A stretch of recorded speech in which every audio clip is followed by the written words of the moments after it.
भक्ति सिद्धांत सरस्वती गोस्वामी श्री प्रभुपाद की जय। अनंत कोटि वैष्णव वृंद की जय। श्रीमद् भगवद गीता यथारूप की जय। गौर प्रेमानंदे हरि हरि बोल।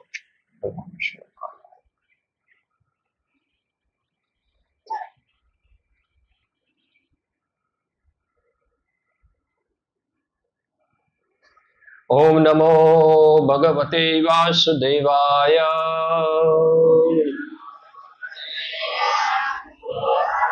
ओम नमो भगवते वासुदेवाय।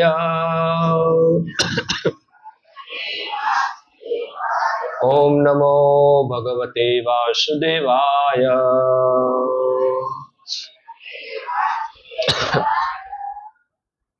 श्रीमद् भगवद गीता यथारूप अध्याय 2 श्लोक संख्या 54। अर्जुन उवाच स्थितप्रज्ञस्य का भाषा समाधिस्थस्य केशव स्थितधिः किं प्रभाषेत किम आशीत व्रजेत किम। अर्जुन उवाच स्थितप्रज्ञस्य का भाषा समाधितस्य केशव स्थितधि किं प्रभाषेत किमाशीता व्रजेत किम। अर्जुन उवाच स्थितप्रज्ञस्य का भाषा समाधितस्य केशव स्थितधिं कि प्रभाषेत किमाशीता व्रजेत किम। अर्जुन उवाच स्थितप्रज्ञस्य का भाषा समाधितस्य केशव स्थितधि किं प्रभाषेत किमाशीता व्रजेत किम।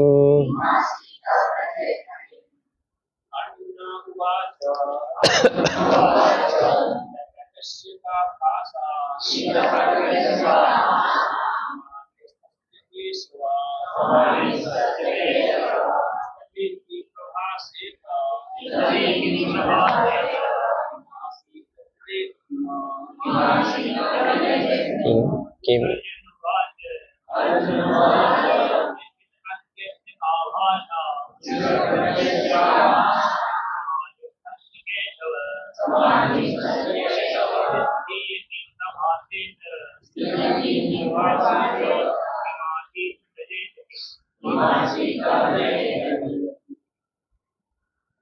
माता जी।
स्थित प्रज्ञा स्थित नहीं स्थित प्रज्ञा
अर्जुन उवाच, अर्जुन ने कहा, स्थित प्रज्ञस्य, कृष्ण भावना बुद्ध में स्थिर हुए व्यक्ति की का क्या भाषा समाधिस्थस्य, समाधि में स्थित पुरुष का केशव, हे कृष्ण, स्थितादिहि, कृष्ण भावना में स्थिर व्यक्ति, किम क्या प्रभाषेत बोलता है, किम कैसे, आसित रहता है, व्रजेत चलता है, किम कैसे। अनुवाद एवं तात्पर्य कृष्ण कृपा मूर्ति अभय चरणारविंद भक्ति वेदांत स्वामी श्री प्रभुपाद द्वारा। अर्जुन ने कहा, हे कृष्ण, आध्यात्म में लीन चेतना वाले व्यक्ति यानी कि स्थित प्रज्ञ के क्या लक्षण हैं, वह कैसे बोलता है तथा उसकी भाषा क्या है, वह किस तरह बैठता और चलता है। तात्पर्य, जिस प्रकार प्रत्येक व्यक्ति के उसकी विशिष्ट स्थिति के अनुसार कुछ लक्षण होते हैं, उसी प्रकार कृष्ण भावनाभावित पुरुष का भी विशिष्ट स्वभाव होता है, यथा उसका बोलना, चलना, सोचना आदि। जिस प्रकार धनी पुरुष के कुछ लक्षण होते हैं जिनसे वह धनवान जाना जाता है, जिस तरह रोगी अपने रोगों के लक्षणों से रुग्ण जाना जाता है या कि विद्वान अपने गुणों से विद्वान जाना जाता है, उसी तरह कृष्ण की दिव्य चेतना से युक्त व्यक्ति अपने विशिष्ट लक्षणों से जाना जाता है।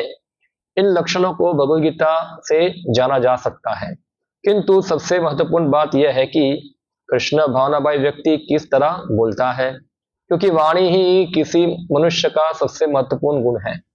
कहा जाता है कि मूर्ख का पता तब तक नहीं चल लगता जब तक वो बोलता नहीं है। एक बने ठने मूर्ख को तब तक नहीं पहचाना जा सकता जब तक वह बोले नहीं, किंतु बोलते ही उसका यथार्थ रूप प्रकट हो जाता है। कृष्ण भावनाभावी व्यक्ति का सर्वप्रमुख लक्षण यह है कि वह केवल कृष्ण तथा उन्हीं से संबद्ध विषयों के बारे में बोलता है, फिर तो अन्य लक्षण स्वतः प्रकट हो जाते हैं, जिसका उल्लेख आगे किया गया है। ओम ज्ञानतिमिरन्धस्य ज्ञानाञ्जनशलाकया चक्षुरुन्मिलितं येन तस्मै श्रीगुरुवे नमः। श्रीचैतन्यमनोभीष्टं स्थापितं येन भूतले स्वयं रूपः कदा मह्यं ददाति स्वपदान्तिकम्।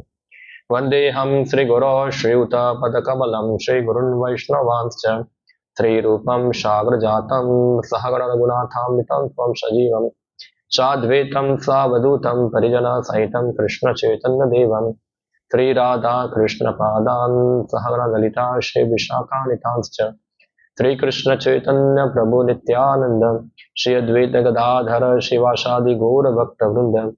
हरे कृष्णा कृष्णा कृष्णा हरे हरे, हरे राम राम राम हरे हरे।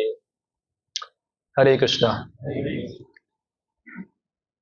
तो एक पूरा विभाग जो चल रहा है दूसरे अध्याय में, तो इससे पहले हमने देखा था कि भगवान कृष्ण अर्जुन को आध्यात्मिक चेतना वाले व्यक्तियों के लक्षण के बारे में बताए, कैसे व्यक्ति आध्यात्म में लीन हो सकता है, वो हमने इससे पहले के श्लोक में देखा था। अभी अर्जुन जो है यहाँ और चीज को विस्तार से समझने को चाहते हैं कि जो व्यक्ति वास्तव में कृष्ण भावनाभूत है, यानी कि जो वास्तव में आध्यात्मिक स्थान पे स्थित है, दो प्रकार के स्थल होते हैं। एक है भौतिक प्लेटफॉर्म, यानी कि आध्यात्मिक स्थल है, भौतिक स्थल, और एक स्पिरिचुअल प्लेटफॉर्म, यानी कि आध्यात्मिक स्थल। और दोनों देखने में ऑलमोस्ट समान दिखते हैं, मगर दोनों में जमीन आसमान का क्या है, अंतर है। जैसे सोना होता है और लोहा होता है, दोनों ही मेटल है, मगर फिर दोनों की लक्षण में क्या है, बहुत बड़ा अंतर है। तो भगवान भौतिक चेतना वाले के बारे में भगवान आगे एक श्लोक में बताएंगे, मगर यहाँ अर्जुन पूछते कैसे हम जान पाए कि कोई व्यक्ति वास्तव में ये आध्यात्मिक स्थल पे कार्य कर रहा है।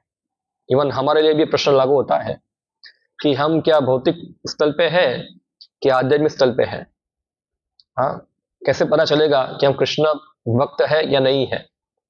खाली तिलक लगाने से, कंठी माला पहनने से, जप माला हाथ में लेने से कोई भक्त बन सकता है? ये मुख्य लक्षण नहीं है।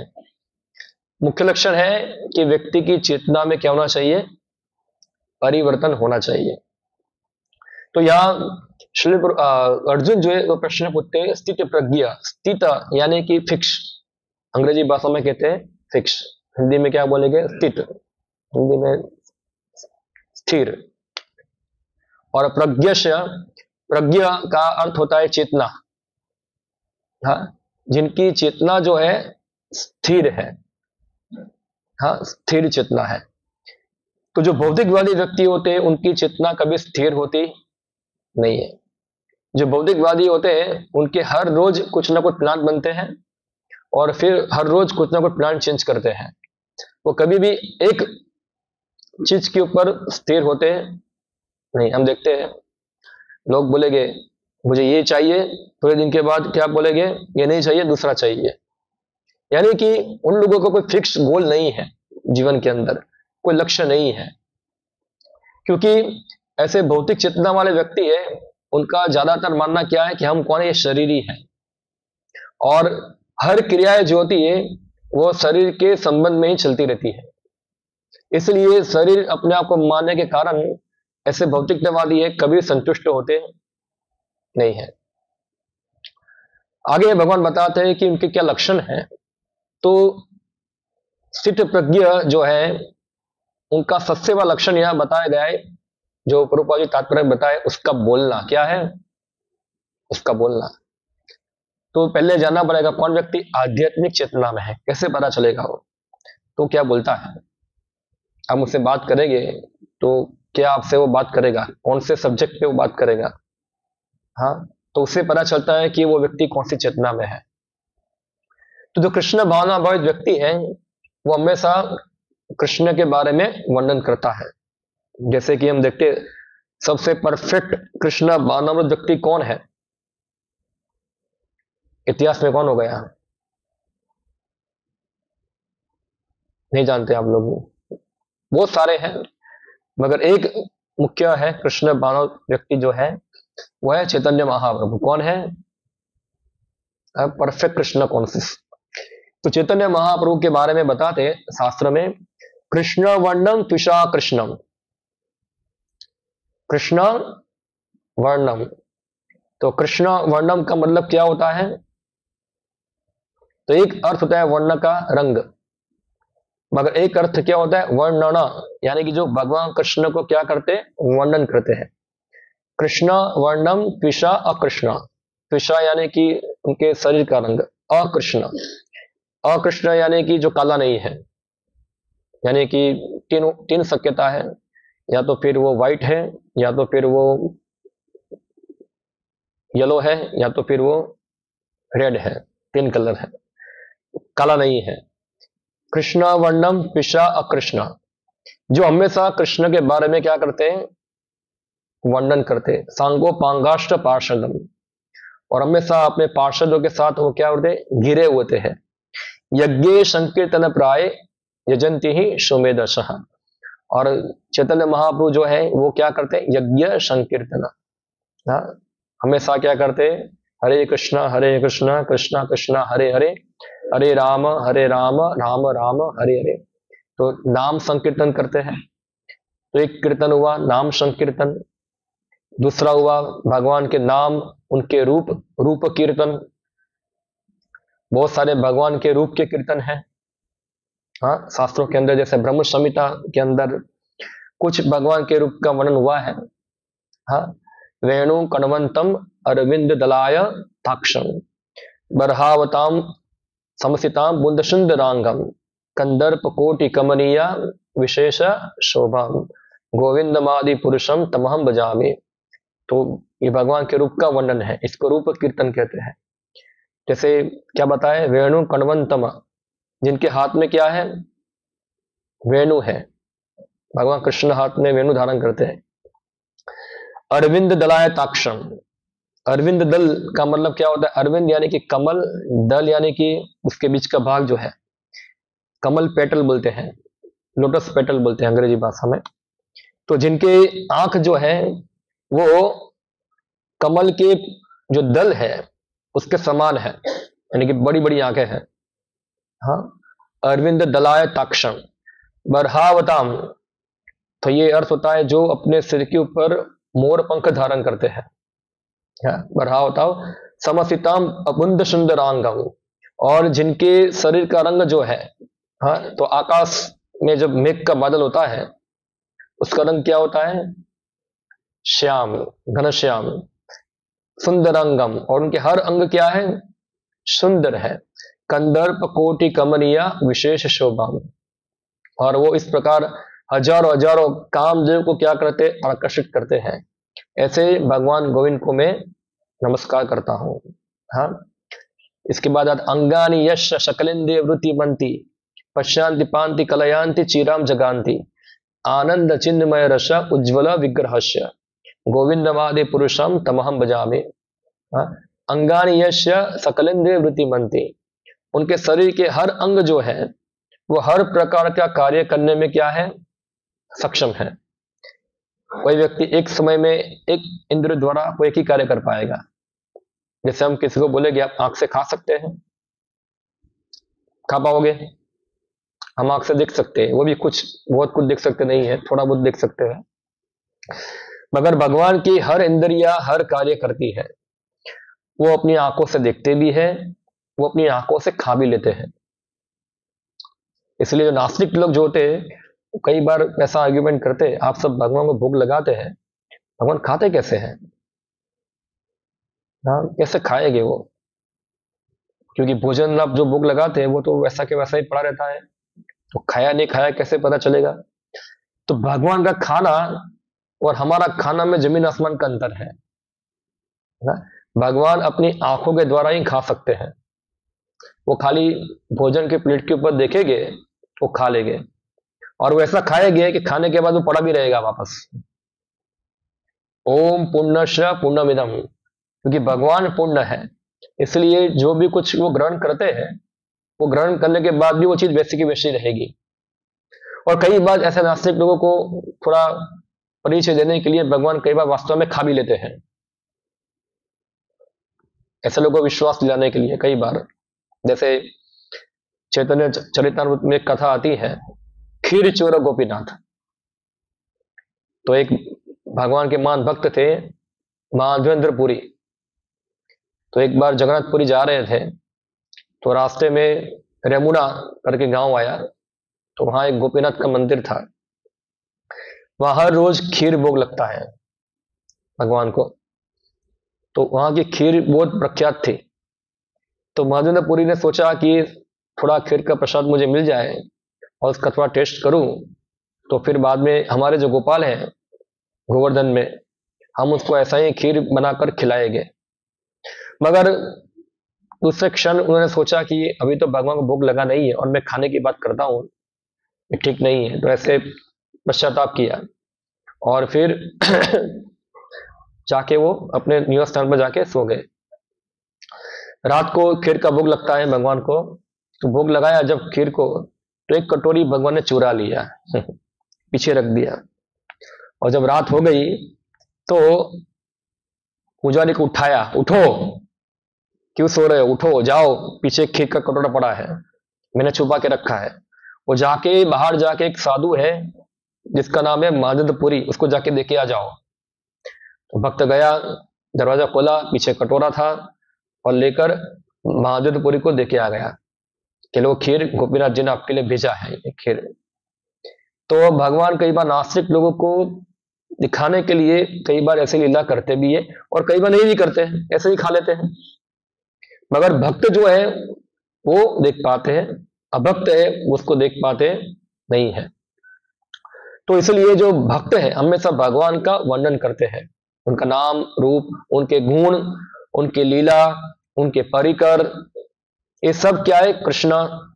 ये सब मिला के क्या होता है, कृष्णा। तो कृष्णा वर्णम यानी कि जो हमेशा कृष्ण का वर्णन करते हैं। तो ये कृष्णा चेतना का एक सबसे महत्वपूर्ण गुण है।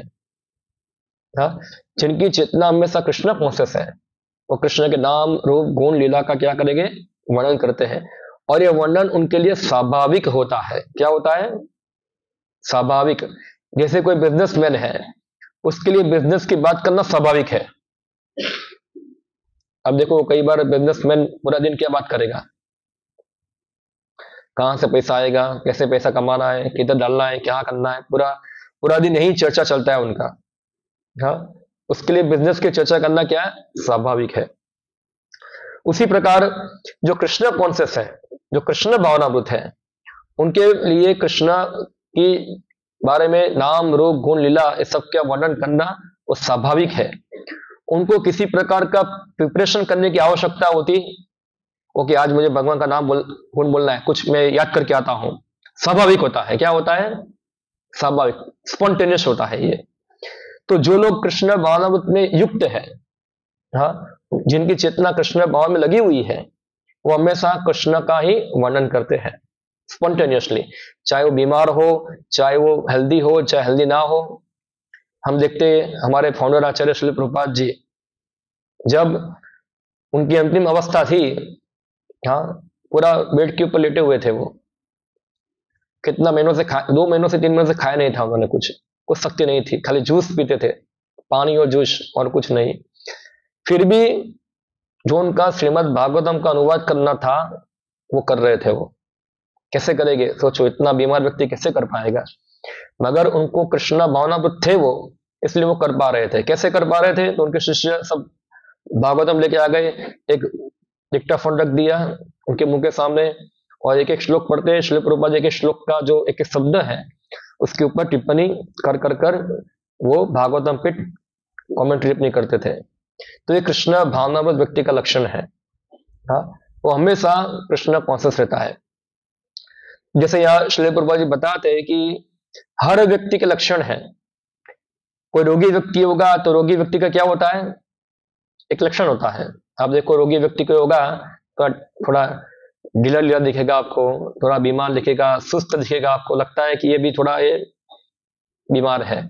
कोई पैसा वाला होगा तो उसका भी लक्षण होता है, थोड़ा ठाट मार के आएगा थोड़ा, तो लगता है कि क्या है, थोड़ा पैसा उसके पास है। वैसे कृष्ण भक्तों का भी लक्षण होता है। और श्री प्रभुपाद जी बताया, जब तक कोई व्यक्ति बोलता नहीं है तब तक पता चलता नहीं कि वो व्यक्ति कौन है। कई बार मूर्ख व्यक्ति भी होगा, वो ठट बट के आएगा, लगता है क्या विद्वान है, मगर जब उससे बात करते हैं तो पता चलता है नंबर 1 मूर्ख है ये। मुझे एक अनुभव है, हम लोग एक बार गए थे गीता प्रचार के अंदर पुस्तक वितरण में। एक सोसाइटी था, वो एक लड़का खड़ा हुआ, कुछ 19-20 साल का लड़का था, एक ऐसा कुछ लड़का होगा। उसको मैं गीता दिखाया, उसने हाथ में गीता लिया और मैंने कम से कम उसको 5-10 मिनट समझाया। तो आजू-बाजू सब औरतें थी जो देख रही थी, वो मेरे पे हंस रही थी। तो मैं सोचा मेरे पे क्यों हंस रहे हैं लोग पूरा, क्योंकि मैं तो गीता दिखा रहा हूं उधर लड़के को। बाद में लड़के ने कुछ गीता ऐसे किया और मुझे दे दिया। बाद में एक औरत मेरे पास आई, मुझे बोली ये तो गांडा से गांडो से हो कह रहे हो के पागल है वो पागल है, वो उसको भी पता चलता नहीं है, वो खाली ऐसे ही रहता है। तो मैं बोला 5-10 मिनट समझाया, सब क्या हुआ। हाँ, क्योंकि जब तक बोलेगा नहीं तब तक पता चलेगा नहीं, तो हम लोग क्या वो थक जाते हैं कई बार। तो ऐसे ही हम देखते हैं कि जो कृष्णा भावना व्यक्ति जो है जैसे कि सुखदेव गोस्वामी जो थे, जब सुखदेव गोस्वामी पूरी सभा में प्रवेश हुए भागवतम कथा बोलने के लिए, तो जब वो आ रहे थे, हाँ, तो उनके पीछे बच्चे और औरत लगी हुई थी, जो उनको क्या करे, चिढ़ा रहे थे। कुछ उनको पत्थर मार रहे थे, कुछ कचरा फेंक रहे थे, कुछ अलग अलग प्रकार से उनको चिढ़ा रहे थे सब लोग। जैसे सुखदेव गोस्वामी सभा में प्रवेश करते हैं, जितने भी ऋषिगण थे सभी लोग उनका सम्मान करने के लिए खड़े हो जाते हैं, और जैसे ही लोग देखते सब भाग जाते हैं वहां से, क्योंकि ये ऋषि लोग देख पाए कि ये व्यक्ति कौन है, वो उन्नत व्यक्ति है। और उन्होंने जब बोलना प्रारंभ किया तो पूरा श्रीमद् भागवतम उन्होंने बोला से। तो ये जो सबसे महत्वपूर्ण गुण है क्या, बोलना। और बाकी जो लक्षण है जो आगे भगवान कृष्ण ने बताए गए, वे सभी लक्षण जो है वो धीरे धीरे अपने आप अंदर आ जाते हैं। सबसे बड़ा लक्षण है भगवान के बारे में बोलना। तो भगवान के बारे में बोलने के लिए भगवान के बारे में सुनना पड़ेगा। क्या करना पड़ेगा, सुनना पड़ेगा। और हम देखते हैं कि सुनना मीन्स प्रमाणित परंपरा में भगवान के बारे में सुनना। आजकल सुनने के लिए बहुत सारी चीज आती है, कथाएं सब यूट्यूब के अंदर बहुत सारा बॉन्ग बाइंडिंग चलता है, मगर सभी कथाएं तो प्रमाणित होती नहीं है। कई बार लोग अपना मन गढ़ंत विचार प्रस्तुत करते हैं। हाँ, सुनना यानी कि प्रमाणित परंपरा में सुनना, जो परंपरा द्वारा जो ज्ञान आता है उसके अनुसार हमको सुनना चाहिए।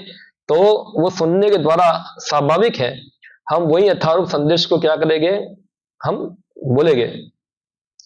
वरना हम लोग गलत सुनेंगे तो गलत बोलेंगे, गलत परंपरा में सुना होगा। तो एक बार हमारे गुरु महाराज बता रहे थे कि एक बार वो गए थे कुंभ मेले के अंदर। अभी कुंभ चालू हो गया अभी होगा, 14 जनवरी को होगा ना, 13 को होगा।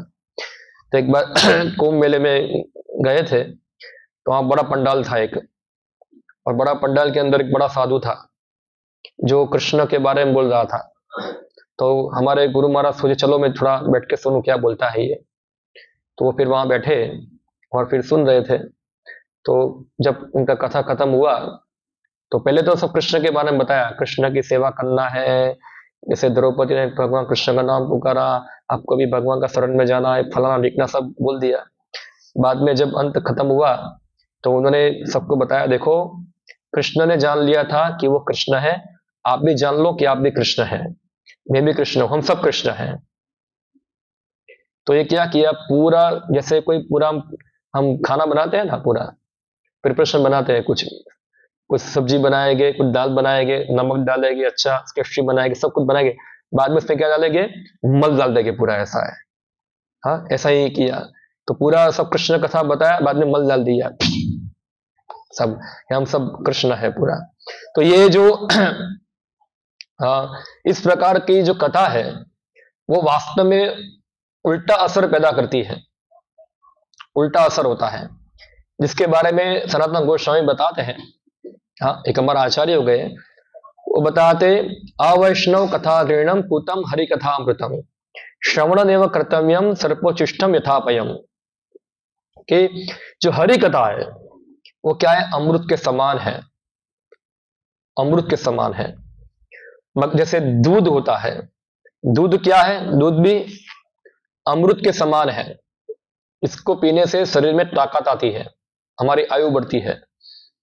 मगर वो दूध को अगर कोई सर्प जो होगा अपना मुंह मार देगा तो दूध क्या हो जाएगा, विष हो जाएगा। और ऐसा दूध जो अमृत तुल्य है, जिसमें सर्प ने मुंह मारा है, उसको कोई पिएगा तो क्या होगा, फिर वो व्यक्ति की मृत्यु हो जाएगी। उसी प्रकार जो कृष्ण कथा है, अगर कोई अवैष्णव, अवैष्णव यानी कि जो कृष्ण का भक्त नहीं है, शुद्ध भक्त नहीं है, प्रॉपरली वैष्णव सिद्धांत में स्थित नहीं है, जो खाली बाह्य वेशभूषा धारण किया वैष्णव का, हाँ, ऐसे सो को लोगों से अगर कोई व्यक्ति कृष्ण कथा सुनता है, हाँ, तो उसका असर यह होगा कि कृष्ण भक्ति में प्रगति करने के बजाय वो कृष्ण की और ज्यादा निंदा करेगा। वो सोचेगा मैं ही कृष्ण हूं, हम सब कृष्ण हैं, कृष्ण निराकार है, कृष्ण को ज्योति है, और कृष्ण ने भी रासलीला किया, मैं भी रासलीला करूंगा। तो ये सब क्या है, उल्टा सीधा चीज जो है उसकी चेतना में आएगा। इसलिए हमको प्रमाणित परंपरा के अंदर जो है कृष्ण कथा को सुनना चाहिए। नहीं सुनेंगे तो फिर क्या होगा, उसका उल्टा असर होता है। फिर आगे भगवान कृष्ण अभी लक्षण बताना प्रारंभ करते हैं कि जो व्यक्ति कृष्ण भावनाभूत में, उसमें क्या क्या लक्षण आएंगे। हाँ, तो बताए श्री भगवान उवाच प्रजहाति यदा कामान सर्वान पार्थ मनोगतान। सबसे पहला लक्षण यह है, प्रजहाति यदा कामान, वो सब प्रकार की भौतिक इच्छाओं को त्याग देता है। जो कहां पैदा होती है, मन के अंदर। जब मनुष्य मनोधर्म से उत्पन्न होने वाली इंद्र तृप्ति की समस्त कामनाओं का परित्याग कर देता है। अभी जब तक व्यक्ति भौतिक स्थल पे होता है, वो किसकी बात मानता है, मन की बात मानता है। उसका मन बोलेगा चलो आज ये करना है तो ये करेगा, मन बोलेगा आज वो करना है तो वो करेगा। तो ऐसे व्यक्ति जो होते हैं वो अपने मन के क्या होते हैं, गुलाम होते हैं। जैसे उदाहरण मैं आपको दूं, जैसे अर्जुन की बात करें तो अर्जुन भी सबसे पहले किसका बात सुन रहा था, अपने मन का। वो अपने मन के द्वारा बहुत सारे अलग अलग आर्ग्यूमेंट दे रहा था वो। हाँ, अच्छे अच्छे आर्ग्यूमेंट दे रहा था कि युद्ध करने से ये समस्या आएगा, युद्ध करने से ये समस्या आएगा, युद्ध करने से ये प्रॉब्लम होगा, इससे अच्छा है कृष्णा हम युद्ध नहीं करें, हम जंगल में जाए शांति से हरे कृष्णा करें। सब अपने मन के आर्ग्यूमेंट दे रहा था पूरा। भगवान कृष्ण ने पहले सामान्य तरीके समझाया, बाद में अर्जुन भी अपने मन के द्वारा उसका निराकरण लाने का प्रयत्न किया, मगर हो पाया नहीं। बाद में भगवान कृष्ण के शरण में गए और कृष्ण से पूछा कि आपका क्या निर्णय है, आप बताइए क्या सही है क्या गलत है, क्या युद्ध करना सही है कि गलत है। फिर उसके जवाब के अंदर भगवान ने पूरा गीता अर्जुन को सुनाया। और जब अर्जुन ने पूरा गीता सुन लिया, उसके बाद अर्जुन ने क्या निर्णय किया, नष्ट मोह, कि मेरा मोह जो भी क्या है नष्ट हो चुका है। नष्ट मोह स्मृति लब्ध्वा वत प्रसादात मैं अच्युता, आपकी कृपा से मेरा मोह नष्ट हो चुका है, मेरी स्मृति वापस आ गई है। गतो संदेह, मेरे बहुत सारे संदेह थे अलग अलग, सब संदेह क्या हो गए, नष्ट हो चुके हैं। गतो संदेह स्थितो अस्मिन, अभी मैं अपनी स्वाभाविक स्थिति में क्या हूं, स्थित हूं। करिष्ये वचनम त्वम, और आपकी आज्ञा को पालन करने को मैं तैयार हूं। तो ये चीज है कि अर्जुन अभी अपने मन की बात नहीं मान रहा है, किसकी बात मान रहा है, भगवान कृष्ण की। तो जो कृष्ण भक्त हैं वो अपने मन के प्लेटफॉर्म पर चलते नहीं, जिस प्रकार कृष्ण बताते हैं उस प्रकार चलते हैं। अभी कोई बोलेगा कि अर्जुन के साथ तो कृष्ण थे, उनको बोलने वाले, हमको कौन बोलने आएगा, वो थोड़ा कृष्ण बोलने आएंगे। मगर कृष्ण जो है वो गीता के अंदर सभी लोगों के लिए बताया है, खाली अर्जुन के लिए नहीं है, सबके लिए है। और कृष्ण 3 प्रकार से हमको संदेश पहुंचाते हैं, 3 प्रकार से। एक तो शास्त्र के द्वारा, गीता के माध्यम से हमको आदेश देते हैं। दूसरा, कृष्ण हमको संदेश देते हैं गुरु के माध्यम से, जो भगवान कृष्ण का क्या होता है, प्रतिनिधि, उनके माध्यम से हमको आदेश देते हैं। और तीसरा है जो कृष्ण खुद परमात्मा रूप में हमारे हृदय में बैठे हुए हैं, वो आदेश देते हैं, चैत्य गुरु कहते हैं उनको। 3 प्रकार से कृष्ण जो है वो अपने आदेश हमको देते हैं। और जो व्यक्ति गंभीर है वो इन 3 आदेशों को समझ पाता है। हाँ, इस उदाहरण में आपको दूं, फॉर एग्जाम्पल, हाँ, जैसे कि सुबह उठकर भगवान की सेवा के लिए मंगला आरती में जाना है, उदाहरण आपको देता हूं मैं। आज ठंडी है, मन बोलेगा क्या है, वो थक गया हो, सो जाओ सो जाओ, ठंडी बहुत ज्यादा है। अंदर से परमात्मा क्या बोलेंगे, उठो जाओ, उठाएंगे आपको। एक बार उठाएंगे, 2 बार उठाएंगे, अब बात मानते कि नहीं मानते हैं? बाद में आप बोलोगे नहीं, तो परमात्मा बोलेगे ठीक है सो जाओ।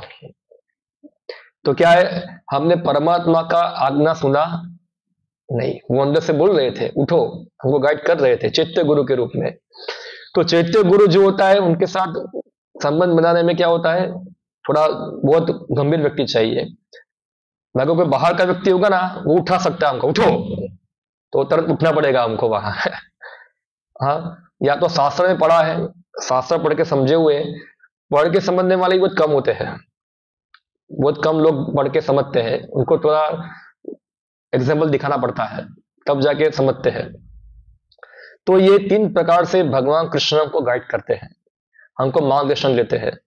और जब हम इस प्रकार जीवन जीते हैं तो फिर हम हमारी मनों की कल्पना पे चलते नहीं, हम हमारे मन के अनुसार चलते।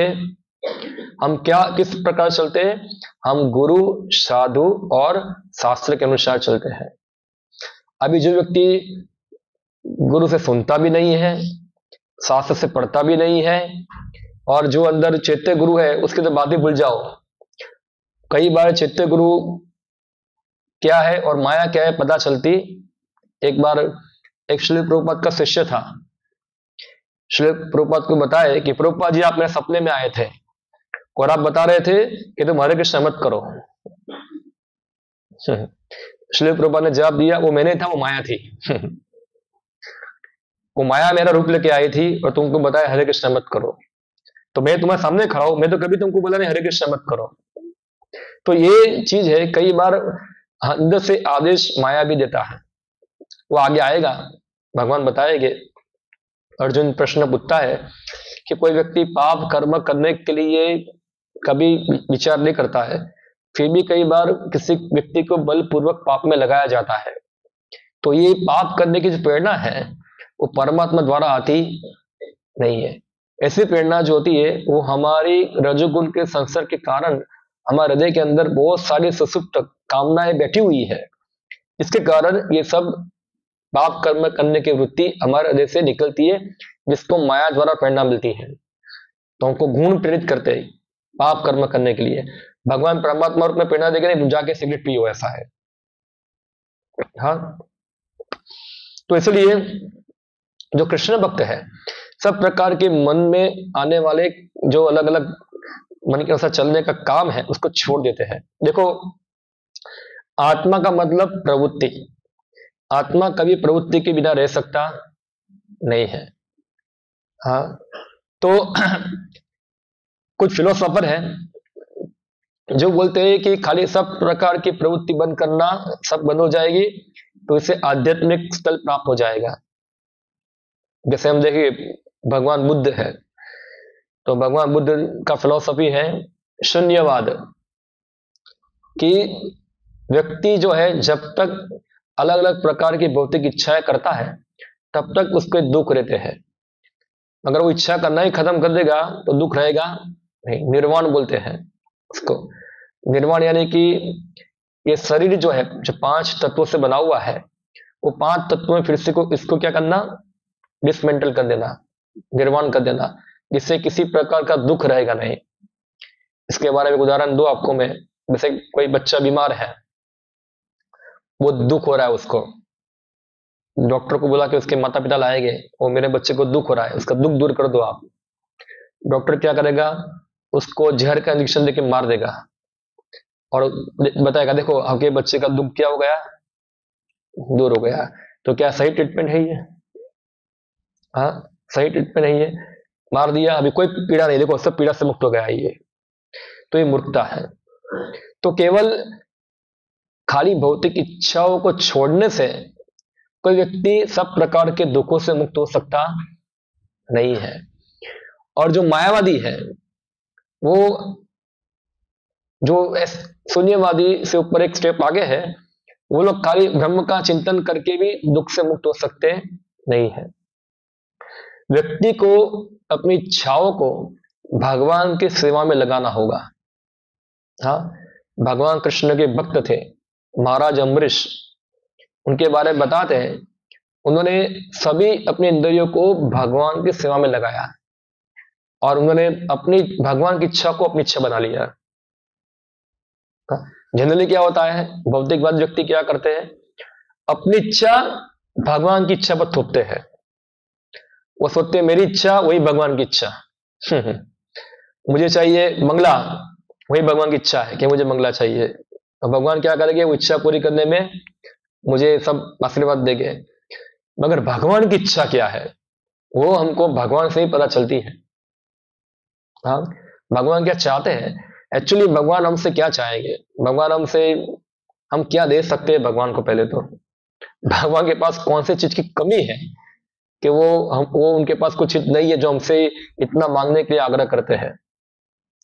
देखो भगवान के पास सब कुछ है, उनकी कोई कमी नहीं है, मगर भगवान हमसे चाहते हैं हमारा अफेक्शन, हमारा प्रेम चाहते हैं। जैसे गीता के अंदर भगवान कृष्ण बताते हैं, पत्रम पुष्पम फलम त्वयम यो में भक्तया प्रयच्छति। भगवान बोलते हैं भक्ति द्वारा मुझे प्रदान करो, क्या है, पत्र, पुष्प, फल और पानी। ये चार चीज तो एक गरीब से गरीब व्यक्ति के पास भी होगा। ऐसा नहीं कि भगवान बोलते हैं मुझे आप बड़ा बड़ा राजभोग दोगे तभी मैं संतुष्ट होगा, वरना संतुष्ट नहीं होगा। मगर कोई व्यक्ति भक्ति पूर्वक प्रदान करता है, हाँ, पत्रम पुष्पम फलम त्वयम यो में भक्तया प्रयच्छति तदहम भक्ति उपरुतम अश्नामि प्रयतात्मनः। प्रयतात्मना का मतलब होता है कि वो व्यक्ति भक्ति के नियम द्वारा हर चीज को अर्पण करता है, ना कि अपने मनगढ़ंत तरीके से, भक्ति के नियम द्वारा। तो भगवान जो है वो चीज को ग्रहण करते हैं। जैसे छोटा बच्चा होता है, बिस्किट खाता है, उसको अच्छा लगा, क्या करेगा, उसके बाप को देगा, पिताजी बिस्किट खाओ। पिताजी क्या बिस्किट खाएंगे, पिताजी बहुत सारा बिस्किट खाए हुए हैं, ऐसा है। मगर क्या है, वो बच्चे को खिलाने की इच्छा है, पिताजी बहुत अच्छा है, खाओ खाओ खाओ। थोड़ा खाएगा पिताजी, हाँ बहुत अच्छा है, खाओ तुम। तो इससे पिताजी संतुष्ट होते हैं कि कम से कम उसके बच्चे ने उसको भी याद किया, उसके आनंद में उसको जोड़ा उसके अंदर। तो उसी प्रकार से हम भगवान के पास कोई चीज की कमी नहीं है, कोई चीज की कमी नहीं है। मगर हम जब प्रेम पूर्वक उनको कोई चीज अर्पण करते हैं तो भगवान उसको स्वीकार करते हैं। इसलिए आप देखो पहले के समय के अंदर एक पद्धति थी कि जो कोई मंदिर में आता है तो कुछ ना कुछ भगवान के लिए साथ में लेके आता है। या तो फिर वो माला लेके आएगा, कुछ फूल लेके आएगा, या तो फल लेके आएगा, कुछ ना कुछ भगवान के लिए अर्पण करने के लिए लेके आता है। भगवान को कमी नहीं है, भगवान के पास सब कुछ पड़ा हुआ है। मगर हम जब भगवान को अर्पण करते हैं तो भगवान उसको स्वीकार करते हैं और उससे हम भक्ति में प्रगति करते हैं, हम भगवान के भक्त बनते हैं ये अर्पण कर कर। इस प्रकार अभी फूल जो है, फूल तो हम बना सकते हैं, कौन बनाता है फूल, भगवान ही बनाते हैं। तो हमने क्या क्या किया, खाली तोड़ के लेके आ गए और कुछ नहीं, खाली तोड़ा, वही भगवान का दिया हुआ ही है, हमारा तो खुद का नहीं है ना। हम तोड़ कर आकर देते, फल भी कौन बनाता है, भगवान ही बनाते हैं। तो हर चीज तो भगवान द्वारा ही बनाई गई हुई है। जैसे हम गंगा का पानी गंगा के अंदर अर्पण करते हैं, तो गंगा में पानी आप ले गए और बोले गंगा आपको अर्पण, ओम गंगे नमः, गंगा को दे दिया और गंगा की पूजा हो जाती है। अभी गंगा का पानी आपने लिया, उससे गंगा को फर्क पड़ने वाला नहीं, और अब पानी डालो गंगा में तो गंगा पानी बनने वाला, वो तो इतना ही रहने वाला है। तो उसी प्रकार से हर चीज किसकी है, भगवान की है। तो भगवान की चीज हम ग्रहण करते हैं और भगवान की चीज को ही हम उनकी सेवा में क्या करते हैं, नियुक्त करते हैं। तो उससे क्या हो जाती है, भक्ति हो जाती है। मगर वही चीज का हम खुद हमारे भोग के उपयोग करते हैं, हाँ, तो वो क्या हो जाता है, उससे हम कर्म बंधन में गिरते हैं। इसलिए गीता में भगवान कृष्ण बताते हैं, यज्ञार्थात् कर्मणो अन्यत्र लोको अयम कर्म बंधना, कि हर व्यक्ति को यज्ञ यानी कि विष्णु भगवान कृष्ण की प्रसन्नता हेतु तो ही हर कार्य करना चाहिए। उनके अलावा जितना भी कार्य है वो व्यक्ति को कर्म के बंधन में डालता है। हाँ, लोकोयम कर्म बंधना तदर्थ कर्म कौंतया मुक्त संग समाचर। तो इसी प्रकार से हर व्यक्ति की चेतना जब होगी कृष्ण को प्रसन्नता के लिए, देखो इच्छा को बंद करना नहीं, इच्छा को क्या करना है, कृष्ण की इच्छा को संतुष्ट करने में लगा देना है। सबकी इच्छा होती है बड़ा बंगला बनाने की, हाँ सब लोग प्लान करते हैं बड़ा बंगला बनाओ, बड़ा बंगला बनाओ, बड़ा बंगला बनाओ। इच्छा क्या करनी चाहिए, भगवान के लिए बड़ा घर बनाओ, हाँ भगवान के लिए अच्छा घर बनाओ। कई बार नास्तिक लोग आर्ग्यूमेंट करते हैं इतना बड़ा बड़ा मंदिर क्यों बनाते हैं, हाँ इतना पैसा क्यों बर्बाद करते, इससे अच्छा है कि गरीबों के लिए दे दो पैसा, सब गरीब लोगों का कल्याण करो। ये पत्थर के मूर्ति के लिए इतना बड़ा मंदिर बनाने की क्या आवश्यकता है, करोड़ों करोड़ों रुपया क्या खर्च होने की आवश्यकता है। इससे अच्छा अगर गरीब को दिया होता तो कुछ किसका कल्याण होता, इतना पैसा। तो हम उसको जवाब देते हैं कि तुम सोच रहे हो कि तुम गरीब नहीं हो, तुम सोच रहे हो कि वो गरीब है। हम देखते हैं कि तुम भी गरीब हो और वो भी गरीब है, अब दोनों ही गरीब हो। व्यक्ति अलग अलग लेवल से गरीब हो सकता है। कोई व्यक्ति धन से गरीब है, कोई व्यक्ति ज्ञान से गरीब है, हाँ और जो ज्ञान से गरीब है ना वो सच्चा गरीब है, वो जिसको ज्ञान नहीं है। यहाँ ज्ञान की बात होती है आध्यात्मिक ज्ञान। तो जो पीएचडी किए हुए हैं, पीएचडी है, एमएससी है, बहुत बड़ा डिग्री प्राप्त किया है, मगर उनको आध्यात्मिक ज्ञान नहीं है तो वो गरीब है। एक बार श्री प्रभुपाद जी बता रहे थे, वो गए थे रसिया, उस समय यूएसएसआर था, सोवियत यूनियन बोलते हैं। तो उस समय में एक भारतीय तत्व ज्ञान का प्राध्यापक था, इसका नाम था प्रोफेसर कोटोक्स्की। हाँ तो उनके शिष्यों ने उनके साथ कुछ मीटिंग रखा था मिलने के लिए। तो वो पढ़ाता है स्कूल के अंदर भारतीय तत्व ज्ञान, कॉलेज के अंदर इंडोलॉजिस्ट बोलते हैं उसको अंग्रेजी में। तो उसका प्रोफेसर था, तो क्या क्या पूरा वेद में लिखा है, शास्त्र में लिखा है, सब पढ़ा रहा था, पढ़ाते। तो प्रभुपाद जी ने उसके साथ चर्चा करे सब क्या है। एक बार श्री प्रभुपाद चर्चा करते पहुंचे कि हम शरीर नहीं, हम आत्मा है और बाद में उसका आत्मा का पुनर्जन्म होता है। तो प्रोफेसर कोटोक्स्की बताए, स्वामी जी ऐसा नहीं है, after death everything is finish. उसका क्या सार था बोलने का, कि मृत्यु के बाद सब कुछ खत्म हो जाता है, कुछ नहीं है। तो प्रभुपाद जी बताए, देखो कितना बड़ा मूर्ख है ये, बड़ा बड़ा डिग्री लेके घुमा है, इंडोलॉजिस्ट का डिग्री है, पूरा प्राध्यापक है, मगर वो उसका ज्ञान जो है पूरा शून्य है, जीरो है। वो गरीब है, वो व्यक्ति पूरा गरीब है, कोई ज्ञान नहीं उसको। पशु तुल्य है, जैसे पशु होता है, जैसे कोई गाय होती है, जब उसका बच्चा मर जाता है तो गोबर क्या करता है, वो मरे हुए बच्चे को गाय के साथ सामने रखता है और गाय वो बच्चे को चाटती है और गोबर दूध को दो लेता है। गाय को पता नहीं कि बच्चा तो मर चुका है, मरा हुआ है ये, तो शरीर कोई क्या मानती है, वो ये मेरा बछड़ा है। तो उसी प्रकार से प्रोफेसर कोटोक्स्की था, वो उसका मानना था कि मृत्यु के बाद सब कुछ खत्म, जीरो, सब खत्म हो जाएगा। तो ये उनका ज्ञान है।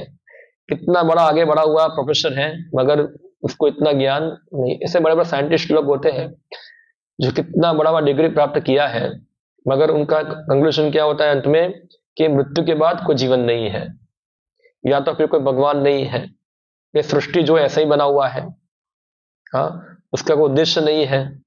तो ये सब जो है वो सब बहुत गरीब है, बहुत गरीब है। और ऐसे सो-कॉल्ड ज्ञानी जो है उनको अपने सो-कॉल्ड भौतिक ज्ञान के ऊपर बहुत गर्व होता है। हाँ उनको आप गीता का संदेश सुनाने जाएंगे, गीता सुनने से क्या होगा, हमको क्या करना है, टेक्नोलॉजी बनाना है। प्रभुपाद जी बताते थे, एक बार श्री प्रभुपाद जी जब विदेश में गए थे तो एक यूनिवर्सिटी के अंदर एक प्रवचन कर रहे थे, तो एक भारतीय विद्यार्थी खड़ा हुआ वहां और उसने बोला, Swami ji what is the benefit of to read Bhagwat Gita, Gita पढ़ने से क्या फायदा होगा। वी नीड टेक्नोलॉजी, हमको क्या चाहिए, अभी टेक्नोलॉजी चाहिए। तो उनकी टेक्नोलॉजी क्या है, तो पहले आपका सिर चल के फटता था, अभी गाड़ी में घूम के फटता है, और कुछ नहीं, ये टेक्नोलॉजी तुम्हारी। हाँ आप लोग पहले पशुओं को मारते थे, अभी मशीन से मारते हैं। हर चीज में क्या है, पाप कर्म करने की प्रगति की है। तो ये सो कॉल्ड टेक्नोलॉजी है वो वास्तव में बुद्धि का लक्षण नहीं है। बुद्धि का लक्षण ये है कि व्यक्ति जीवन और मृत्यु के बीच में तफावत को समझता है। गीता के अंदर उसको बुद्धिमान कहते हैं, ना कि जो बड़ा बड़ा डिग्री का थोथा प्राप्त किया है वो बुद्धिहीन है, अगर उसको जीवात्मा के बारे में पता नहीं है।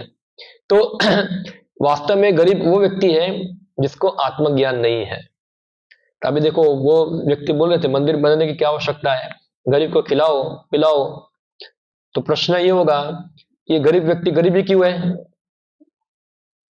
एक अमीर व्यक्ति भी है, एक गरीब व्यक्ति भी है, क्यों है ऐसा? और अगर चलो मान ले, उनका ही नास्तिकवाद हम मान लेते हैं एक सेकंड के लिए, कि आपका मानना है कि मृत्यु के बाद सब कुछ फिनिश है, तो फिर गरीब और अमीर से खिलाने से फायदा ही क्या होगा? ये भी केमिकल है, वो भी केमिकल है, एक गटर में भी केमिकल रहता है, आप उसकी चिंता तो नहीं करते हैं। एक केमिकल झोपड़ी में रहता है, उसकी क्यों चिंता करते हैं आप लोग? हाँ, दोनों ही केमिकल है ना। शरीर क्या है, वो क्या बोलते हैं? केमिकल है। तो गटर के अंदर भी केमिकल होता है ना, सम्मल मूत्र सब होता है, भी केमिकल है, और शरीर भी केमिकल है। तो फिर क्यों गरीब की सेवा करने से फायदा होगा? आप गटर में कुछ सेवा करने जाते हैं कुछ केमिकल की, दोनों ही केमिकल है।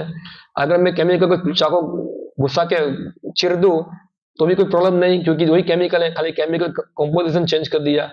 मुझे लगता है कि ये शेप बराबर नहीं है, मुझे और शेप बनाना है उसका, थोड़ा चाकू से चेंज कर देता हूं मैं, क्या है? तो ये मूर्खता है पूरी। तो वास्तव में हम चेतन आत्मा है, और आत्मा जो है वो अलग अलग कर्मों के कारण अलग अलग प्रकार के शरीर से बद्ध है। तो जो व्यक्ति भौतिक रूप से दुखी है, सो को दुखी है, गरीब है, वो उसका कर्मफल है, वो उसको कर्मफल है। जैसे कि हॉस्पिटल के अंदर हम देखते हैं बहुत सारे दर्दी होते हैं, उनको खाने की इच्छा होती है, मगर डॉक्टर खाने को देते हैं क्यों? उसकी बीमारी और बढ़ेगी, उसको भूखा ही रहना है, तभी उसकी क्या होगी? ट्रीटमेंट होगी। तो यहाँ जितने दुखी होते हैं, हम देख रहे हैं दुखी है, ये सब क्या है? उनकी ट्रीटमेंट है। क्या ये? इनकी ट्रीटमेंट चलती है। तो प्रकृति जो है उनको कष्ट देकर उनको सुधारती है कि देखो तुमने गलत गलत प्रकार से कार्य किया था, इसके कारण तुमको एक कष्ट मिल रहा है, अभी सुधर जाओ, नहीं सुधरोगे तो और मिलेगा। तो आप चाहे कितने प्रयत्न करो उसको ऊपर उठाने का, उसको प्रकृति दंड देके ही रहेगी, इसको कोई हिला सकता नहीं है। हाँ, आप उसकी गलती को सुधार सकते हैं, उसको आध्यात्मिक ज्ञान देकर कि भाई आपने बहुत ऐसे कुछ कर्म किए हैं, इसके कारण आप ये कष्ट भोग रहे हैं, अभी क्या करो? आप कृष्ण भक्त बन जाओ। आप कृष्ण भक्त बनो, और कृष्ण भक्त बनोगे तो भगवान गीता में बताते हम त्वाम सर्व पापेभ्यो मोक्षयिष्यामि मा शुच, मैं आपके सब पाप कर्मों को नष्ट करूंगा, अब डरो मत। तो वो व्यक्ति जब भगवान कृष्ण के शरण में जाएगा तो उसका सब प्रकार का कष्ट खत्म हो जाएगा। वास्तव में कष्ट हमारा क्या है कि हम भगवान कृष्ण को भूले हुए हैं, वही हमारा कष्ट है। भौतिक सुख दुख होना वो कष्ट नहीं है, वो तो हम मान लेते हैं ऐसा कि ये दुख है ये सुख है। इसलिए कृष्ण भक्त जो है वो मन के द्वारा अनुभव होने वाले सुख और दुख को ज्यादा महत्व देता नहीं है। उनके लिए महत्व क्या है कि कैसे हम खुद कृष्ण कॉन्शियस बने और अन्यों को भी कृष्ण भावनामृत बनाए, ये महत्वपूर्ण है। तो यहां भगवान बताते हैं कि जो शुद्ध भक्त, जो स्थित प्रज्ञ जो है वो सब प्रकार के मनोधर्म को त्याग देता है। तो श्रील प्रभुपाद तात्पर्य में बताते हैं, श्रीमद् भागवतम में पुष्टि हुई कि जो मनुष्य पूर्ण कृष्ण भावनाभावित या भगवत भक्त होता है उसमें महर्षियों के समस्त सद्गुण पाए जाते हैं। यानी कि जो 100% कृष्ण कॉन्शियस है, कृष्ण भक्त है, उनके अंदर सभी अच्छे गुण होंगे। हाँ, किंतु जो व्यक्ति आध्यात्म में स्थित नहीं होता उसमें एक भी योग्यता नहीं होती, क्योंकि वह अपने मनोधर्म पर ही आश्रित रहता है। फलतः यहां तक ठीक ही कहा गया है कि व्यक्ति को मनोधर्म द्वारा कल्पित सारी विषय वासनाओं का परित्याग को त्यागना होता है। तो यहां बताते हैं कि जो व्यक्ति कृष्णा भावनावृत नहीं है उसके अंदर कोई अच्छा गुण नहीं है, क्योंकि जितने भी गुण हो गए उसके, वो सब क्या है, मनोधर्म पर आश्रित है। जैसे कि मैंने उदाहरण दिया था आपको, बड़े बड़े प्रोफेसर बहुत पढ़े लिखे हैं, पीएचडी, उसके बाद क्या आता है, कुछ बड़ा डिग्री, डीएसडी क्या आता है मुझे पता नहीं है, क्या आता है, डबल पीएचडी, ट्रिपल, क्वार्टर, कितना, हाँ, मिलियन पीएचडी बोल देंगे हम, चलो मल्टी पीएचडी पर्सन, इतना बड़ा भी होगा, मगर वो सामान्य चीज जानता नहीं है कि हम शरीर नहीं आत्मा है। तो उसके सो कॉल उसका सोसाइटी में रिस्पेक्ट है, या पढ़ा लिखा है, या तो सत्यवादी है, हॉनेस्ट है, प्रामाणिक है, क्या फायदा, कुछ फायदा नहीं, जीरो। जैसे शास्त्र में उदाहरण देते हैं, जैसे एक डेड बॉडी होती है, हाँ, आप डेड बॉडी को अच्छा अच्छा कपड़ा पहनाओ, अच्छा श्रृंगार करो, अच्छा सब कुछ पहनाओ उसको, क्या फायदा, कुछ फायदा है उसके अंदर, कुछ फायदा नहीं है। आपके घर में कोई मर जाएगा तो आप क्या अच्छा कपड़ा पहनाते हो उसको, जो भी पैसा है सब पहना लो, सोना वोना सब उसको जाके जला दे उसको मर जाता है तो पहला काम तो यही करते, सब निकाल देते हैं, हाँ, पहला काम तो यही करते हैं, निकालो निकालो भाई कोई रखता नहीं है उधर, रखो, क्योंकि डेड बॉडी का श्रृंगार करने से कोई फायदा नहीं है, वो डेड हो गया। तो शरीर के अंदर सबसे महत्वपूर्ण चीज क्या थी, आत्मा थी, प्राण था। जब प्राण चला जाता है तो शरीर का कुछ महत्व रहता नहीं है। उसी प्रकार सबसे महत्वपूर्ण गुण है मनुष्य का, वह है कृष्ण को शरणागत होना, ये सबसे बड़ा गुण है। हाँ, अगर कोई व्यक्ति कृष्ण को शरणागत नहीं है, उनको मानता नहीं है, उनकी शिक्षाओं को मानता नहीं है, तो व्यक्ति में कोई अच्छा गुण नहीं है। उसको बोलते हैं रास्कल, क्या बोलते हैं, सॉरी ये शब्द गलत है, मगर मैं नहीं बोलता, भगवान कृष्ण बोलते हैं, वहां वो श्लोक में लिखा है उन्होंने, हाँ, नमाम दुष्कृतिनो मूढ़ा प्रबंधन्ते नराधमा मायापहत ज्ञानम आसुरम भावम आश्रिता।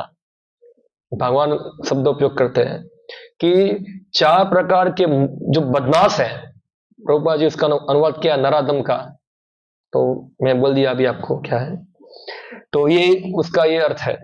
तो और ये 4 कैटेगरी वाले कौन है, मूर्ख, मूर्ख यानी कि जो गधा, क्या होता है, दिन रात गधा काम करता है, किसके लिए, घास खाने के लिए, पूरा दिन रात काम करेगा, जो घास तो बाजू में मिलती है। गधे को क्या लगता है कि जब तक मैं गधा मजदूरी नहीं करूंगा तब तक मुझे घास मिलेगा नहीं। जैसे गधे जैसे लोग जो है, उनको भी कभी भगवान कृष्ण की सेवा करने के लिए या भगवान कृष्ण को समझने का टाइम नहीं उनके पास, गधे के पास टाइम नहीं होता है, गधा बहुत बिजी होता है। हाँ, आप गधे को बोलोगे गीता पढ़ो, तो गधा क्या बोलेगा, बिजी हूं मैं, किसमें बिजी हो, घास काटने में बिजी हो, घास खाने में बिजी है। तो ऐसे 4 चपाटे के लिए लोग कितना गधा मजदूरी करते हैं। जो आपने कभी देखा है कुत्ता बिल्ली, किसका पॉपुलेशन ज्यादा है, मनुष्यों का कि पशुओं का, हाँ, मनुष्य योनि तो खाली 4 लाख है, बाकी योनि कितनी है, 80 लाख योनियां है वो। तो उनका खाने का कभी समस्या होता है क्या, आपने देखा कि अभी हाथी लोग जो है वो खाने के लिए अभी चले गए अमेरिका, लंदन, या इधर किधर चले गए, उधर जाते हैं, कभी हाथी को उसका खाना मिल जाता है, और जितना आप खाते हैं ना, आप 1 महीने में जितना खाते हैं वो हाथी खाली 1 दिन में खा जाएगा वो। मैंने देखा एक बार हाथी को, एक वो केले का आता है, बहुत बड़ा लूम आता है ना, हाँ, एक बार लेके आए थे हमारे एक रथ यात्रा थी मंदिर में, तो एक टेम्पो भर के लूम लेके आए, क्या है, केले का। वो हाथी को एक लूम खिलाया, हाथी ने सुनने पकड़ा, हट मुंह में डाल दिया ऐसा पूरा इतना बड़ा लूम मुंह में डाल दिया। मैं सोचा इतना केला हम खाएंगे तो 1 महीना लगता है खाने में हमको, 1 केला में पेट भर जाएगा, वो हाथी खाली डाल दिया मुंह में, खचा खचा निकाल दिया। तो इतना हाथी खाता है, इतना भर भर के, तो हाथी को खाना कहां से मिलता है, हाँ, कौन देता है उसको खाना, भगवान देते हैं। हाथी हो या चींटी हो, चींटी छोटा खाती है, इसको भी कौन देता है, भगवान देते हैं। हाँ, तो सभी प्राणियों का पोषण करने का कार्य किसका है? भगवान का है। मगर मनुष्य क्या सोचता है कि मेरा पोषण भगवान करेंगे नहीं। हाँ, इसलिए मुझे गधा मजूरी करना है। एक्चुअली भगवान ने हमारे पोषण के लिए व्यवस्था सब की है, मगर हम भगवान का पोषण लेना चाहते हैं, हम हमारा स्पेकुलेशन करना चाहते हैं, हमको तो अलग अलग चीज चाहिए सब। ये हमारा प्रॉब्लम है इधर। तो जो भगवान का भक्त नहीं है, जो गधा है, हाँ, उनको भगवान के विषय में जानने में कोई रुचि नहीं होगी। उसका भगवान क्या है? पैसा। मैंने सुना था, पैसो मारो परमेश्वर अरे हूँ पैसानो दास। सबको यही चाहिए, हूँ पैसानो दास। मगर हम क्या बोलते हैं, पैसा जो है उसको क्या, लक्ष्मी। और लक्ष्मी किसके दासी है? विष्णु की दासी, नारायण की दासी है। हाँ, तो आप पैसा का दास बनने से आप नारायण के दास बन जाओ, वो ज्यादा महत्वपूर्ण है।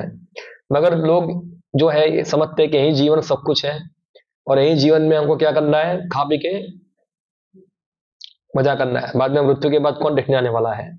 मगर वो खा पी के मजा कर रहे हो, उसका कर्मफल जो बन रहा है, मृत्यु के बाद तुम्हारी क्या गति होगी तुमको पता नहीं है। अरे कौन देखा है मृत्यु, कौन जानने वाला है, कोई आत्मा कुछ नहीं, बस यही जीवन है। तो ये उनकी बहुत गहरी अज्ञानता है ये। हाँ, हम इवन कोई सामान्य व्यक्ति भी होगा, थोड़ा बुद्धिमान होगा, लॉजिकली समझ पाएगा कि हम शरीर से अलग वस्तु है, जीवात्मा है, यही शरीर सब कुछ नहीं है। हाँ, शरीर के बाद, मृत्यु के बाद भी एक नया जीवन होता है। तो ये सब चीज हमको समझनी है। जो जानने को प्रयत्न करता है वो, भगवान बोलते हैं, वो सुकृतिवान है, और जो जानने को प्रयत्न नहीं करता है वो दुष्कृतिवान है। हाँ, कि सब अच्छी अच्छी योग्यता उसके अंदर है। हाँ, बुद्धिमान है, पढ़ा लिखा है, धनवान है, अच्छा स्वास्थ्य है, सब कुछ है, मगर कृष्ण के बारे में जानने की इच्छा नहीं है। क्या फायदा ऐसा जीवन से? शुद्ध गोस्वामी बता रहे भागवतम में, क्या फायदा? वृक्ष भी जीते हैं, क्या फायदा? वो लंबायु जीते हैं वो। हाँ, वो कुबार का चाकड़ा क्या होता है, कुबार का, कुबार नहीं, वो लोहार, लोहार का क्या होता है, वो धमनी क्या बोलते हैं, हमारे गुजराती में धमनी बोलते हैं, हिंदी में क्या बोलते हैं? नहीं नहीं, वो आग को जलाने के लिए करते हैं ना ऐसा, हिंदी में क्या बोलते हैं? धोकनी, धोकनी। धोकनी भी श्वास लेती है, ऐसे हम भी श्वास लेते हैं, क्या फायदा? धोकनी श्वास लेती है। हाँ, और जो मोर पंख होते उसके भी आंखें होती हैं, क्या फायदा? वो आंख से मोर का पंख देख पाता? तो जो इंद्रियों के द्वारा जो सेवा नहीं होती है, भगवान की, भगवान के बारे में जानने की चेष्टा नहीं होती है, वो जीवित मृत है। वो क्या है? जीवित मृत है वो। क्योंकि जो मेन चीज प्राण है वही उसके हृदय में नहीं है, बस वो खाली जीने के लिए जी रहा है और कुछ नहीं है। खाली बस अज्ञानता के अंदर ऐसे ऐसे खा पी के घूम फिर से। तुमको क्या चाहिए? इतना मेहनत करने के लिए क्या प्राप्त करना है, क्या चाहिए लोगों को? कई बार मैं सोचता हूँ, लोगों को क्या चाहिए, इतना इतना क्या प्राप्त करेंगे वो? जैसे कई बार मैं कहानी सुनाता हूँ आपको। मैं, एक बार एक आदमी था, वो समुद्र किनारे बैठा हुआ था शांति से। एक आदमी आके बोलता है, इधर क्यों बैठे हो, जाओ कुछ काम करो, कमाओ, पैसा कमाओ। बोला उससे क्या होगा? बोला पैसा कमाओगे तुम्हारा पैसा आएगा, फिर अरे तुम्हारा शादी होगा, बच्चे होंगे, सब बड़े होंगे, फिर क्या और पैसा आएगा, फिर बस तुम रिटायर होगे और घूमने के लिए कहाँ जाओगे? वर्ल्ड टूर जाओगे। फिर बस ऐसे समुद्र किनारे बैठ के शांति से आराम करोगे। अभी कर रहा हूं मैं, अभी कर रहा हूं मैं इधर। तो ये ऐसा चीज है, तो इसका कोई अंत आने वाला नहीं है। व्यक्ति कृष्ण भावनामृत में जितना हमको आवश्यक है शरीर निर्वाह करने के लिए, ठीक है, उतना हमको शरीर चलाने के लिए कुछ जरूरी है, वो ग्रहण करना चाहिए। मगर वो ग्रहण करने में हमको कृष्ण भावनामृत की बलि देनी चाहिए नहीं। कृष्ण भावनामृत के एक्सपेंस पर हम शरीर निर्वाह करना, वो मूर्खता है, वो मूर्खता है इधर। तो इसलिए जो मूर्ख है वो लोग ये सब देख पाते, उनको तो क्या दिखता है? और कम दिखता है, और कम दिखता है, और कम दिखता है, और चाहिए, और चाहिए, और चाहिए। अभी तुम जितना भी कमा लोगे, खाओगे कितना? चार चपाती खाने वाले हो, और जो जितना कमाते उतना कम खाते हैं वो लोग। होता है आपको? क्योंकि बहुत कमाने में क्या होता है, फिर पेट बिगड़ता है, सब बीमारी आती है। डॉक्टर बोलेंगे कल से स्वीट खाना बंद, शुगर ज्यादा है खाओ मत, ब्लॉक कर दिया उसको। ये खाना बंद, वो खाना बंद, रहो अभी, सब पैसा है, पैसा खाओ अभी। अभी पैसा को देख देख के आनंद लो, और क्या है। उनके बच्चे खाएंगे तो उनके बच्चे कर्मफल भोगेंगे, ऐसा है वो। तो ये चीज है, तो हमको थोड़ा बुद्धिमान बनना है और समझना है कि हमारे पास समय, कितना समय हमारे पास है, बहुत कम समय है, और हमारा हमको भी ज्ञात नहीं कि कितना समय हमारे पास बचा हुआ है। हाँ, तो इसलिए हमको कृष्ण भावनामृत में प्रगति करने के लिए प्रयत्न करना चाहिए। हाँ, ये संदेश जो है भगवान का, गीता है, श्रीमद् भागवतम में, उसको सुनना चाहिए, उसको समझना चाहिए। क्या भगवान बताते हैं, क्या भगवान चाहते हैं हमसे, क्या हम कैसे भगवान की सेवा करें हम लोग, क्या भगवान का मिशन है, क्यों भगवान यहाँ आते हैं, ये सब चीज हम जानेंगे और इस प्रकार हम जीवन जिएंगे, तो हम चाहे एक दिन जिए, 2 दिन जिए, 100 साल जिए, कुछ फर्क पड़ने वाला नहीं है। और परीक्षित महाराज को सुखदेव गोस्वामी प्रश्न दिया था, आपके पास तो 7 दिन पड़े हुए, चिंता मत करो। कितना है? 7 दिन है। 1 सेकंड भी अगर आपके पास है तो बहुत है आपके पास। उन्होंने उदाहरण दिया खटवान महाराज का, जो 1 सेकंड के अंदर कृष्ण भावनामृत हो गए। हाँ, तुम्हारे पास 7 दिन पड़े हुए, चिंता मत करो। तो इसलिए ये हमको ये चेतना में आना है, और ये चेतना में आने के लिए हमको कृष्ण के संदेश को समझना होगा, सुनना होगा, जानना होगा, समझना होगा, तब जाके धीरे धीरे हम समझ पाएंगे। थोड़ा समय निकालना है हमको, आधा घंटा निकालो, 1 घंटा निकालो, ये सब ग्रंथ है उसको पढ़ने के लिए। और गीता यथारूप खास करके जो श्रील प्रभुपाद ने प्रदान की है, वो आज के आधुनिक समय के अंदर सबको जीवन में बहुत बड़ा परिवर्तन लाती है, तो उसको हमको समझना चाहिए। और ये मंदिर है, यहाँ सिखाने के लिए व्यवस्था है पूरी आपके लिए, तो आप सीखिए, जानिए। सब पुस्तकें रखिए अपने घर के अंदर, सब बुक्स रखिए, पूरा एक घर में एक कबर्ड बनाइए जिसमें सब पुस्तकें आपकी रह जाए। कोई ना कोई आके पढ़ेगा एक दिन, कोई ना कोई आके देखेगा और पढ़ेगा, उससे उसका कल्याण होगा। आलतू फालतू पैसा मत बिगाड़िए, और समय मिले तो क्या करिए, हरे कृष्णा करिए। हरे कृष्णा कृष्णा कृष्णा हरे हरे, हरे राम राम राम हरे हरे। इसमें कुछ चार्ज लगता, खाली मुंह हिलाना है, खाली एक माला चाहिए और हरे कृष्णा करना चाहिए, बस। ठीक है, हरे कृष्णा। किसी का कोई प्रश्न हो तो पूछ सकते हैं विषय के ऊपर, कोई किसी का टिप्पणी प्रश्न हो।